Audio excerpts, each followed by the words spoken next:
Parents अगर discover करते हैं कि उनका बच्चा इस राह पे निकल चुका है जी। या तो ऐसे में वो डील कैसे करें? क्योंकि मैंने जो बचपन में देखा है या जो आसपास दोस्तों को देखा है, अगर किसी के घर पे गलती से ऐसा कुछ पता लग गया कि वो मे बी पॉर्न देख रहा है या उसने मास्टरबेशन शुरू कर दिया है, उसको डंडे ही पड़ते थे उसके बाद कि ये क्या क्या कर रहे हो तुम। बट क्या इसका कोई और तरीका है समझाने का या बताने का कि नहीं कोई बात नहीं, ताकि वो ऐसा ना हो कि एक रिबेलियन की तरह उसको देखने लगे और सोचे कि नहीं यार अब तो मैं करूंगा। और क्या इसमें ये भी प्रॉब्लम पेरेंट्स फेस कर रहे हैं कि अगर वो इसको नॉर्मलाइज करें तो बच्चा उस एज में उसके कई और मायने निकाल सकता है कि यार सब कुछ नॉर्मली है? पेरेंट्स के लिए बहुत मुश्किल है।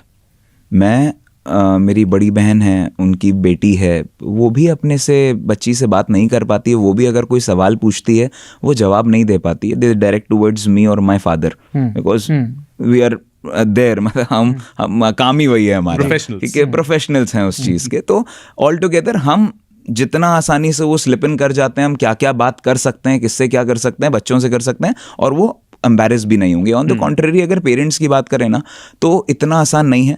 इसके लिए पुराने समय में एक वो वाला एक पैटर्न चलता था, हर घर में चलता था कि एक एक्सरसाइजिंग वाला सुबह का टाइम होता था, जब एक दूसरे के आप बॉडी मसाजेस करते थे, या फिर अगर बाप बेटे अगर साथ में हैं या मम्मी या बेटी साथ में हैं, एक्सरसाइज करते थे साथ में, आपकी पूरी सारी चीज़ों को देखते थे कि इफ़ सारी चीज़ें ठीक हैं कि नहीं हैं, और अगर कहीं पे भी कोई प्रॉब्लम है तो वो एक पार्ट होता था जब बच्चे कम्युनिकेट करते हैं आपस में, when you are together alone exercising like celebrating your body. तो ये सारे टाइम पे बहुत चीज़ें आप निकाल के बता सकते हो, या फिर अगर आप देखते हो कि वो सामने बच्चा पेन फील कर रहा है वहाँ पे, यू कैन आस्क। सो ये वहाँ से ये एक चेन सिस्टम है। ऐसा नहीं है कि हम डायरेक्टली उसको वो कर सकते हैं, कॉन्कर कर सकते हैं। धीरे धीरे आपको आगे बढ़ना पड़ेगा, इजी रखना पड़ेगा। आइदर ऑफ द माँ बाप, either of the parents are suppose to, एक उनमें से एक ऐसा होना चाहिए जो बच्चे के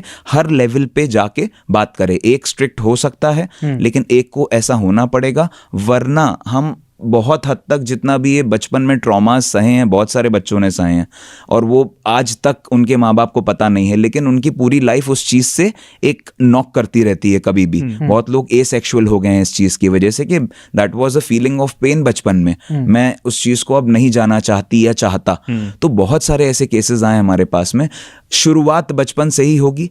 बच्चों को इरेक्शंस तो 1.5 साल 2 साल के बच्चों को भी आते हैं, ऐसी बात नहीं है। इरेक्शंस होते हैं when they want to pee, so they also feel that, they are also छुपाओफाइंग, और ये छुपाते हैं अपनी कि भाई ऐसा ही चल रहा है।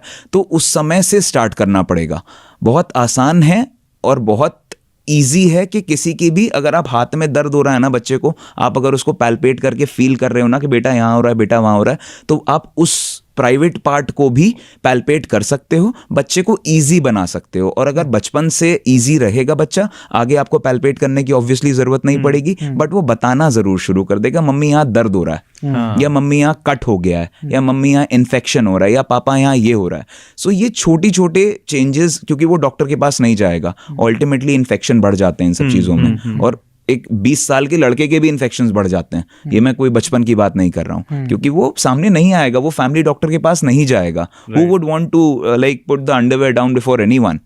बिल्कुल। तो ये एक चैलेंज है, बचपन से स्टार्ट करना पड़ेगा। जैसे कि हमारे यहाँ पे था, हमारे दादाजी बोलते थे लंगोट के बेटा पक्के रहना। मेरे को बचपन में समझ ही नहीं आता था, 8 साल का मैं, क्या होता है लंगोट और क्या होता है पक्के रहना। तो वो चीज़ बाद में धीरे धीरे खुद रियलाइज हुई। व्हेन योर पेरेंट्स से something you tend to ignore, और बाद में वो चीज़ आपको समझ में आती है, यार उस समय कहा था कुछ सही था, कि भाई बहुत ज़्यादा मल्टीपल सेक्सुअल एक्टिविटीज़ है, multiple partners makes your brain somewhere go comparative, उस पे ले जाते हैं एस्पेक्ट्स पे। तो शुरू करना पड़ेगा बचपन से। और अभी जो नए पेरेंट्स हैं उनके लिए तो मैं यही कहूँगा कि अभी से शुरू करो, बात करना शुरू करो। ओपननेस इतना भी नहीं, ठीक है, एक दायरे में रह के हम बहुत सारी चीज़ें कर सकते हैं, और आसान भी है हमारे लिए। तो चलिए अब थोड़ा सा मिथ्स के बारे में बात कर लेते हैं, क्योंकि बहुत सारे लोगों के बहुत सारे सवाल होंगे। हमारे भी हैं कुछ सवाल, हमारे दोस्तों के कुछ सवाल हम ऐसे, हाँ एग्जैक्टली, हम अपने सवाल ऐसे छुपा देते हैं। हाँ, दोस्तों के सवाल हैं, और जो लोग इस टॉपिक को, इस वीडियो को अभी देख रहे हैं, वो कमेंट सेक्शन में जाकर अपने सवाल भी लिख सकते हैं। हम डॉक्टर साहब के साथ ये सीरीज लगातार आगे भी जारी रखेंगे, और जो भी आपके सवाल हैं वो डॉक्टर साहब तक पहुंचाएंगे, सो दैट आपको एक सही जवाब मिल सके, एक एजुकेटेड जवाब मिल सके। तो शुरू करते हैं मिथ्स का। बिल्कुल।